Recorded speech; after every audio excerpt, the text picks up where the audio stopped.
Hello বন্ধুরা, তোমরা সবাই কেমন আছো? আশা করি সবাই খুব ভালো আছো।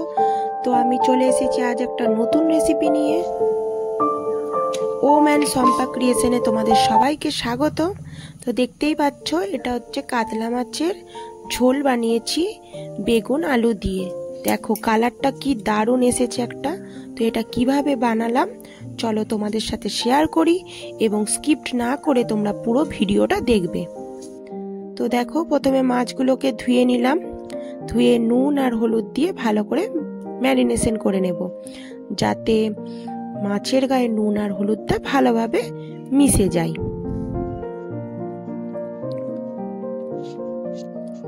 তো মোটামুটি মাখিয়ে নিলাম। তো অনেকগুলোই মাছ আনা হয়েছিল। তো এদিকে কড়াতে তেলটা দেখো গরম হয়ে গিয়েছে, দেখতেই পাচ্ছ ধোঁয়া উঠছে। তো এরপরে আমি এক এক করে মাছগুলোকে ছেড়ে দেব।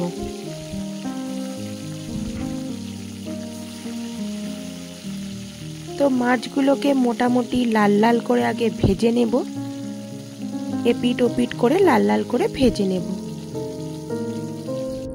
তো দেখো এক পাশটা ভাজা হয়ে গেছে।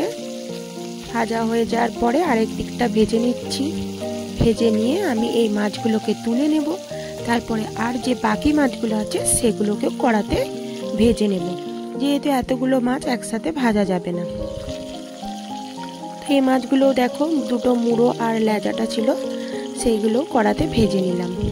তো তারপরে দেখো যে মাছের তেলটা ছিল, বাকি তেলটার সঙ্গে আর একটু তেল দিয়ে একটা তেজপাতা আর হচ্ছে শুকনো লঙ্কা আর 5 ফোড়ন দিয়ে দিলাম ফোড়নে। তো ভালো করে দেখো মোটামুটি তেলটা গরমই আছে।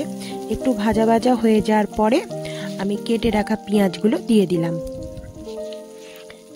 তোমাদের যদি একটু ভিডিওটা দেখতে অসুবিধা হয় তাহলে তোমরা একটু মানিয়ে নিও, কারণ যেহেতু আমাকে এক হাতে ধরে এক হাতে ভিডিও করতে হচ্ছে, একটু অসুবিধা হতেই পারে। তো দেখো মোটামুটি করে পেঁয়াজগুলো লাল লাল করে ভেজে নিলাম। ভেজে নেওয়ার পর থেতো করে রেখেছিলাম কয়েক কোয়া রসুন, সেই রসুনগুলো দিয়ে দিলাম। থেতো করে দিলে তো এর একটা ভালো মানে গন্ধ যেমন আসে, সেরকম খেতেও সুস্বাদু হয়। আর রসুনটা বেটে দিলে সেটার একরকম লাগে, আর থেতো করে দিলে একটা অন্যরকম স্বাদ আসে। তো তারপরে একটা টমেটোকে 4 ফালি করে দিলাম, করে দিয়ে দিলাম। অনেকে হয়তো টমেটোকে একটু বেশি কুচি কুচি করে, আমি বেশি কুচি কুচি করিনি, মোটামুটি একটু বড় বড় সাইজেরই রেখেছিলাম। তো তারপরে দেখো এখন শীতের বুঝতেই পারছো কি দারুণ বেগুন। তো মোটামুটি হাফ ফালি বেগুনকে 6 টুকরো করে দিয়ে দিলাম, দিয়ে ভালো করে একটু নাড়িয়ে চাড়িয়ে নিলাম।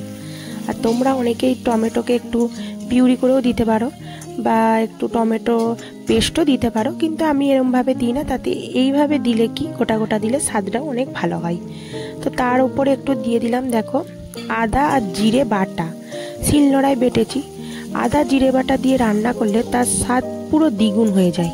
জিরে গুঁড়ো ব্যবহারের থেকে জিরে বাটার স্বাদটা অনেক বেশি ভালো লাগে। তো দেখো মোটামুটি তেল দেখো ছেড়ে এসেছে। তো তারপরে আমি কি করলাম, একটু নুন দিয়ে দিলাম। নুন আর হলুদ দিয়ে ভালো করে নাড়িয়ে নাড়িয়ে একদম মশলাটা কষিয়ে নেব। কষিয়ে নেওয়ার পরে দেখো বেগুনগুলো মোটামুটি গোটা আছে, কারণ আমি একটু পরেই দিয়েছি, প্রথম থেকে দিলেই একদম নরম হয়ে যেত। তারপরে দেখো কেটে রাখা আলু, আমি প্রায় 2টোর মতো আলু দিয়েছিলাম, আমাদের যেরকম ঝোল লাগবে সেরকমের মতো 2টো আলু দিয়েছিলাম। তো আলুগুলো দিয়ে ভালো করে মশলার সাথে কষিয়ে নেব। কষিয়ে নিয়ে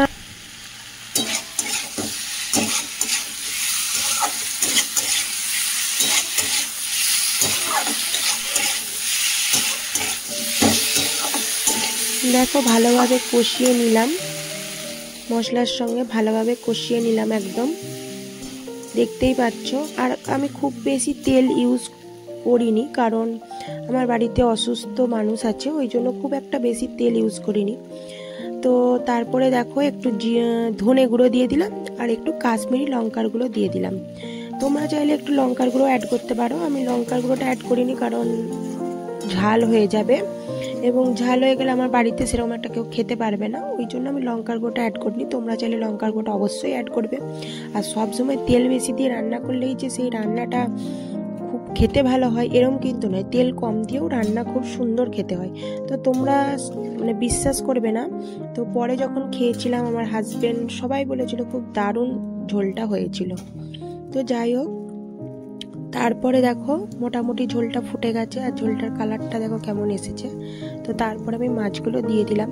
তো শীতের মরশুম, তোমাদের যাদের বাড়িতে ধনেপাতা থাকবে অবশ্যই প্রত্যেকে একটু ধনেপাতা ছড়িয়ে দেবে। আমার ধনেপাতাটা ছিল না, ওই জন্য আমি অ্যাড করিনি। তোমাদের ধনেপাতা থাকলে, একটু গরম মশলা থাকলে তোমরা অবশ্যই অ্যাড করবে। আমি পুরো সিম্পলভাবে ঘরোয়া পদ্ধতিতে ঝোলটা তোমাদের সাথে শেয়ার করলাম। বেশি কিছু মশলা ইউজ করিনি বা বেশি কিছু দেওয়ার চেষ্টা করিনি, যাতে বয়স্ক মানুষ, রোগী মানুষ এবং সাধারণ মানুষ সবাই খেতে পারবে। তো যাই হোক, তোমরা চাইলে ধনেপাতাটা অ্যাড করবে। তো মোটামুটি আমার রেসিপিটা তৈরি হয়ে গেছে, আমি নামিয়ে নিয়েছি। দেখো কালারটা কেমন হয়েছে। তোমাদের ভিডিওটা ভালো লাগলে অবশ্যই লাইক, কমেন্ট, শেয়ার, সাবস্ক্রাইব করো। টাটা।